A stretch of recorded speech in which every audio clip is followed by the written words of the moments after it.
হে লক্ষ্মী নৃসিংহদেব, আজ এই পবিত্র নৃসিংহ চতুর্দশী দিনে আমি নতমস্তকে তোমার চরণে আশ্রয় প্রার্থনা করছি।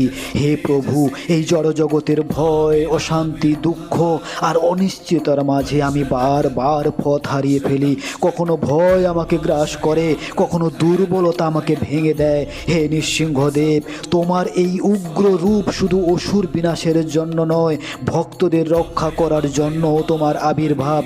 আজ আমিও তোমার সেই ভক্ত প্রহ্লাদের মতো তোমার শরণ নিতে চাই। আমার হৃদয়ের ভেতরে লুকিয়ে থাকা ভয়, সন্দেহ আর অন্ধকারকে তুমি নিজ হাতে ধ্বংস করো। হে প্রভু, আমার মনকে দৃঢ় করো, আমার বিশ্বাসকে অটল করো, যাতে যে কোনো পরিস্থিতিতে আমি তোমার নাম আঁকড়ে ধরে রাখতে পারি।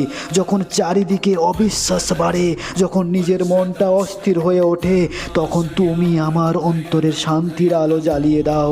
হে লক্ষ্মী নৃসিংহ, তোমার কৃপা ছাড়া আমি কিছুই নই। আমার অহংকার, আমার ভয়, আমার দুঃখ সব তোমার চরণে সমর্পণ করলাম। তুমি আমার রক্ষক, তুমি আমার পথপ্রদর্শক। তুমি ছাড়া এই জীবনে আমার আর কোনো আশ্রয় নাই। হে দয়াময় প্রভু, তোমার এতটুকু কৃপা দৃষ্টি আমার জীবনের সমস্ত অন্ধকার দূর করে দিতে পারে। আজ এই পবিত্র তিথিতে আমাকে তোমার চরণে স্থান দাও, যাতে আমার জীবন তোমার ভক্তিতে, তোমার শরণে চিরদিন ভরে থাকে।